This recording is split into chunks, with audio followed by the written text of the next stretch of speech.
देश में हो चाहे विदेश में हो, जो बड़ी बड़ी जो सनातन विरोधी शक्तियां हैं, भारत विरोधी शक्तियां हैं, वो सब जैन साहब को जानती है।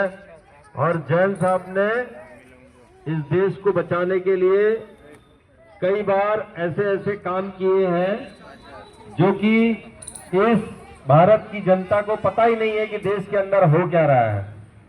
और बड़े बड़े जो विदेशी शक्तियां, जो देशद्रोही शक्तियां हैं, उनको जैन साहब ने ध्वस्त किया है और इस देश को बचाया है।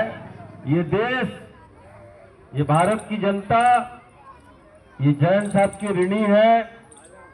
जैसे वीर सावरकर अपने समय में इतनी विपरीत परिस्थितियों में कार्य करते थे, ऐसे ही हमारे जैन साहब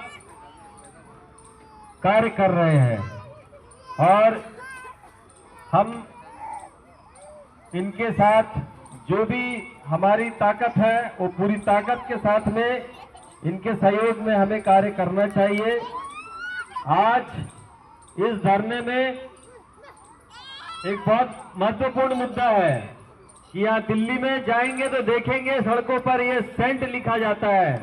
कई स्कूलों में, कॉलेजेस में, यूनिवर्सिटीज में भारत में सेंट लिखा जाता है, संत लिखा जाता है। लेकिन ये जो संत और सेंट लिख रहे हैं, इनके कारनामे क्या है और किसको लिख रहे हैं? जिन्होंने इस देश की जनता को यातना देने के लिए चौराहे पर मशीनें लगवाई, उनके हाथ पैर मरोड़े गए, उनके हाथ पैर तोड़े गए, उनको काटा गया और कई सारी बच्चियों के साथ में, कई सारी हिंदू महिलाओं के साथ में उन्होंने बहुत बुरी तरीके से बलात्कार किया, बहुत अमानवीय अत्याचार किए। और उन्होंने स्वयं अपनी पुस्तकों में लिखा है, स्वयं इतिहासकारों ने लिखा है। लेकिन यहां पूरी तरीके से एक अंधा कानून चल रहा है, अंधा न्याय चल रहा है।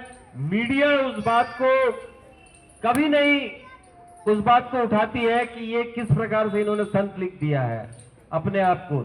जहां दारू पीने का, शराब पीने का छूट है, जहां पर कि गौ मांस खाने का छूट है, वो लोग छूट देते हैं, लेकिन वो अपने आप को संत लिख रहे हैं। और पूरा मीडिया, पूरा जो है प्रशासन, पूरे नेता उनको संत नाम से संबोधित कर रहे हैं। तो ये आज मुद्दा, ये बहुत महत्वपूर्ण मुद्दा है। आज बम बम महाराज ने उठाया है कि ऐसे लोगों को संत नहीं लिखा जाना चाहिए।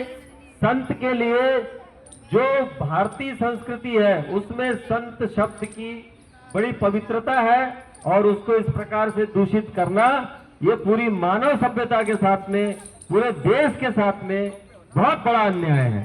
तो बम बम महाराज ने वो जो जेवियर, जिसको सेंट जेवियर कहा जाता है, उसको गौतम खट्टर जी ने गोवा में जाकर ये कहा था कि ये एक आतताई है और जो इन्होंने कार्य किए हैं, ये आतंकवादी जैसे कार्य किए हैं। तो इसके ऊपर जो है, उनके ऊपर एफआईआर हुई, उनकी गिरफ्तारी हुई और उनको जेल में डाला गया। जबकि उन्होंने इतिहास के तथ्यों के आधार पर अपनी बात कही।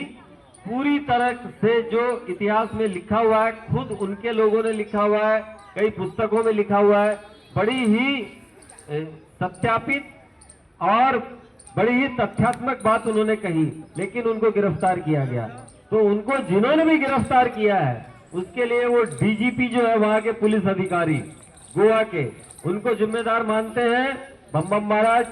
और जो भी 2-3 लोगों ने एफआईआर की हुई है, उनको भी इन्होंने सजा देने के लिए, उनके ऊपर एफआईआर करने के लिए, उनके ऊपर मुकदमा करने के लिए आज ये आंदोलन रखा है।